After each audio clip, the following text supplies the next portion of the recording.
बस उसे कब्र तक छोड़ के आ जाएंगे। 3 दिन 4 दिन बाद वो भी तुझे भूल जाएंगे, कोई याद करने वाला नहीं होगा। कोई होगा तो तेरा अमल तेरे काम आ रहा है। इसलिए आज अमल कर दे जितने कर सकता है। आज तेरे पास सेहत भी है, आज तेरे पास वक्त भी है, आज अल्लाह ने तुझे अच्छी सेहत अता फरमाई है, अल्लाह रब्बुल आलमीन ने तुझे वक्त भी दिया है। लेकिन आज अल्लाह को याद कर ले। आज दुनिया में अगर अल्लाह से डर गया तो अल्लाह रब्बुल आलमीन फिर जन्नत में 1 दर्जा नहीं 2 दर्जे अता फरमाएगा। वलिमन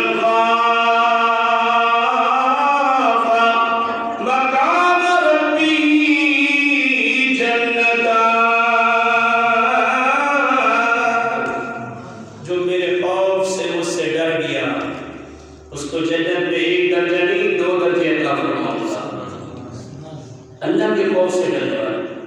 लेकिन आज रात वो लोग भी हैं जिनसे आज भी अल्लाह नाराज है। कौन लोग हैं? शिर्क करने वाले, जो शिर्क करते हैं। आज की रात अल्लाह उनसे नाराज है। अल्लाह रब्बुल आलमीन की जात में शरीक करते हैं किसी को। सूद खाने वाले, माँ बाप का दिल दुखाने वाले, नाफरमानियां करने वाले, माँ बाप को सताने वाले, माँ बाप के साथ अपनी बोलचाल बंद रखने वाले और कतई रहमी करने वाले। कतई रहमी क्या है? रिश्तों को तोड़ना, कि जो आपस के रिश्तों को जोड़ने की वजह तोड़ने की कोशिश कर रहे हैं। तो कतई रहमी करने वाला, रिश्तों को तोड़ने वाला, हसद करने वाला और शराब पीने वाला, आज की रात अल्लाह उनसे फिर भी नाराज है कि पहले इन सारी चीजों से तौबा करें। लेकिन शिर्क एक ऐसा गुनाह है कि अल्लाह रब्बुल आलमीन माफ नहीं फरमाता। सरकार दो आलम सल्लल्लाहु अलैहि वसल्लम शबानुल मुअज़्ज़म में रोजे रखते थे। सहाबा जब पूछते थे या रसूलुल्लाह शबान का महीना आपको ज्यादा पसंद है? अल्लाह के नबी फरमाते रजब लिल्लाहि ताला अश-शबानु शहरी और रमजान उम्मती, कि रजब अल्लाह का महीना है, शबान मेरा महीना है, रमजान मेरी उम्मत का महीना है। तो मैं इसलिए रोजे रखता हूँ कि इसमें एक रात आती है जिसमें बंदे के अमाल पेश किए जाते हैं। वो आज की रात है, ताकि जब शाम हो और जैसे ही सूरज गरूब होता है, यानी रोजा खुलने का टाइम आता है, हमारे अमाल पेश कर दिए जाते हैं। तो अल्लाह के नबी फरमाते कि मैं चाहता हूँ कि मेरे अमल जब अल्लाह की बारगाह में पेश हो तो मैं रोजादार हूँ। कितनी बड़ी बात है कि कौन फरमा रहे? प्यारे आका कह रहे हैं कि जब मेरे अमल अल्लाह की बारगाह में पेश हो तो मैं रोजे से हूँ।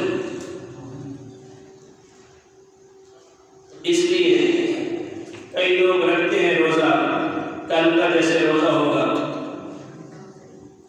तो सिर्फ इतनी सी गुजारिश है कि अगर कल का रोजा रखना है तो परसों का भी साथ रखें। एक ना करें, उसको डबल कर लिया करें, 2 कर लिया करें। एक के साथ आज का है तो कल का साथ मिला लें, कल का है तो परसों का साथ मिला लें। इस तरीके से उसको डबल कर लें।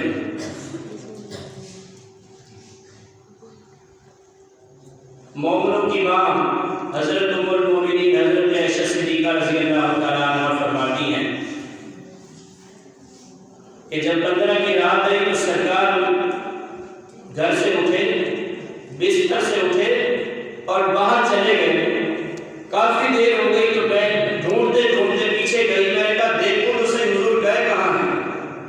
तो मैंने क्या देखा कि अल्लाह के नबी जन्नतुल बकी के कब्रिस्तान में गए। और वहाँ से जब आए तो हुजूर ने सजदा एक तवील फरमाया, इतना लंबा सजदा किया कि मोमिनों की माँ उम्मुल मोमिनीन ऐशा सिद्दीक़ा फरमाती है कि मैं इस आलम में हो गई कि शायद सरकार की रूह कसम अक्सर से प्रवास कर गई। तो मैंने आपके पाँव को पकड़ कर हिला दिया, तो सरकार ने फिर सजदे से सर उठाया, सलाम देना, कहा आयशा क्यों परेशान हो गई? और मैं या सुना, मैं तो डर गई थी कि इतना लंबा सजदा। फरमाया तुम्हें नहीं पता कि आज कौन सी रात है? आज शबानुल मुअज़्ज़म की 15 की रात है, जिसको शब-ए बरात कहते हैं। अल्लाह रब्बुल आलमीन इस रात को कबीला बनु कलब की बकरियों के बालों के बराबर बख्शिश कर रहा है। अब कबीला बनु कलब क्या है? एक कबीला था जिसके पास बड़ी बकरियां थी, और ऐसी बकरियां जिसके ऊपर बाल बहुत ज्यादा थे, बहुत बालों वाली बकरियां। अब एक बकरी के बाल का आप अंदाजा नहीं लगा सकते कि एक बकरी के ऊपर कितने बाल होते हैं। एक बकरी का हम अपने सर का भी अंदाजा नहीं लगा सकते कि हमारे सर पे कितने बाल होते हैं। एक बकरी, उस पर कितने बाल होते हैं और कितने बारीक से बाल होते हैं। और वो भी कबीला बनु कलब की मिसाल दी गई है। एक कबीला था, उसके पास बकरियां थी, कि अल्लाह रब्बुल आलमीन कबीला बनु कलब की बकरियों के बालों के बराबर आज लोगों की बख्शिश हो रही है। तो ये रात कोई मामूली रात नहीं है, ये एक इबादत की रात है।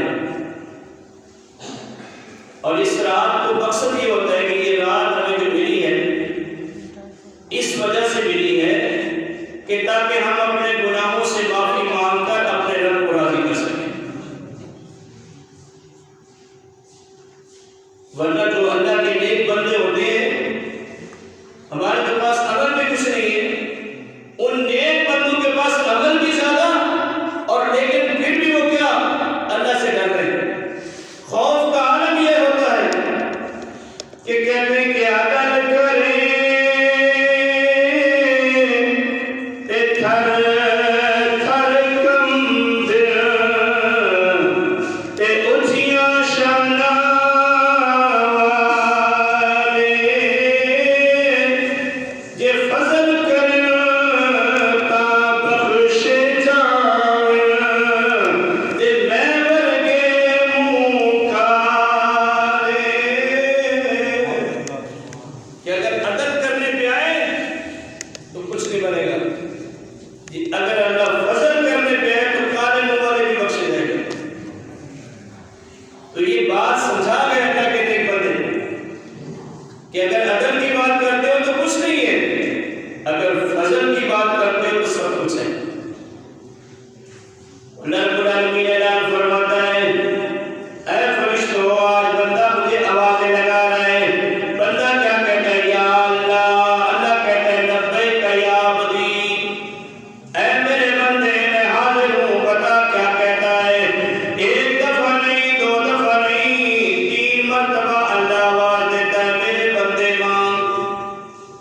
अल्लाह 3 दफा कहते हैं, मेरे बंदे बता क्या बात है। आखिर बात क्या है? अल्लाह रब्बुल आलमीन जब बंदे के गुनाहों को माफ करता है, उस पर अपनी रहमत का साया कर देता है, उसके गुनाहों को माफ कर देता है।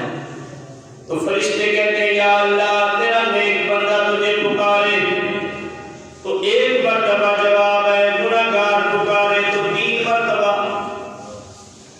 गुनाहगार को 3 मरतबा क्यों आवाज दी जा रही है? अल्लाह क्या ऐलान फरमाता है?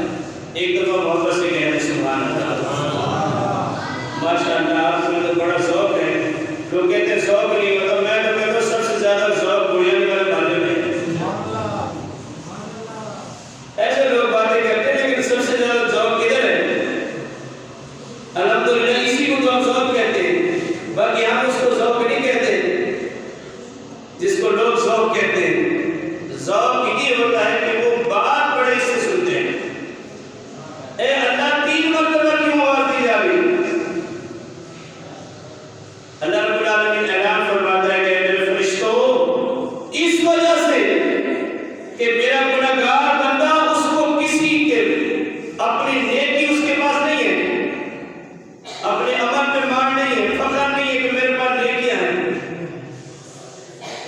और नेक बंदे को अपने नेकियों पे माने कि मेरे पास नेकियां हैं, मेरे पास बड़े बड़े सजदे हैं, मेरे पास नफल है, मेरे पास हज उम्रा है, मेरे पास सदकात खैरात है।